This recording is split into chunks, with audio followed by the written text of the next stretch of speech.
अहमेतं पुरुषं महन्तं आदिश्यवर्णं सपारे सर्वाणि रूपाणि विदिश्यतीरः नामानि कृत्वा भुजं यदास्ति शम्भ्राडाभो विराडाभो शम्भ्रारिञ्ज विरारिञ्जवे श्रीर्याशनो गृहे लक्ष्मीं राष्ट्रस्यामुखे प्रजामाशयं सन्धरश्रीरस्सु समस्तः षण्मङ्गलानि भवन्तु नित्यश्रीरस्सु नित्यसन्मङ्गलानि भवन्तु आनन्दकर्पूरनीराजनं प्रकल्पयामि।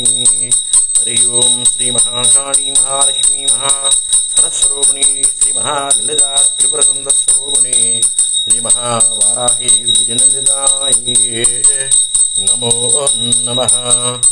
ॐ श्रीचक्रनगरसाम्राज्यदान्ये नमो नमः। आनन्दकर्पूरनीराजनं प्रकल्पयामि। सोमत्रयत्रकं भुवनस्य पत्नी विवश्वधाते अभिनो गृणाहि व्रतपति शपितारादिपत्नीः वैश्वतीरं तिराशानो वस्तु ध्रुवार्षां विष्णुपत्ने घोरे शेषेण सा शोयामनोता बृहस्पतिर्मातारिश्रोधा वायुषं दुवानवात अभिनो गृणन्तो विष्टम्भोरिभोधरणः पृथिव्याः अश्वश्येन जगतो विष्णुपत्नीं विश्वभ्यशयन्ति सुभूति सिभानो अस्वतीतिरुपस्ते श्रीमहाविष्णुपत्नी च विद्महे श्रीभूषिकेश धीमहि तन्नो नीला प्रचोदयात्।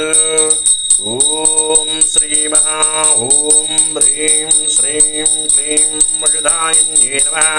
ॐ हैं क्लौं हैं नमो भगवति वार्तानिवाराहि वाराह्यमुगे ऐं क्लौं हैं अन्धे अन्दिन्नमरुन्धे रुञ्जं जम्बे जम्बिन्नं मोहे मोहिन्नमः नमः सम्भे शम्बिन् नमः। ऐं क्लौं हैं सर्वदुष्टपरिष्टानां सर्वेषां सर्ववाक्पदचक्षुर्मुख गजहेवदम्भनं कुरु शीघ्रं वशं गुरु गुरु। ऐं क्लौं हैं टः टः टः ॐ टः ॐ फट स्वाहा। ॐ हैं प्रीं श्रीं हैं क्लीं श्रीं विशक्रप्राणहरणवाराहि वीर्यनन्दिताये नमो नमः। हरिः ओं श्रीचक्रनगरसाम्राज्यदान्ये नमो नमः। आनन्दकर्पूरनीराजनं प्रकल्पयामि। आरविश्वेनां पतये नमो नमः। हरिः ओं शान्तिः शान्तिः।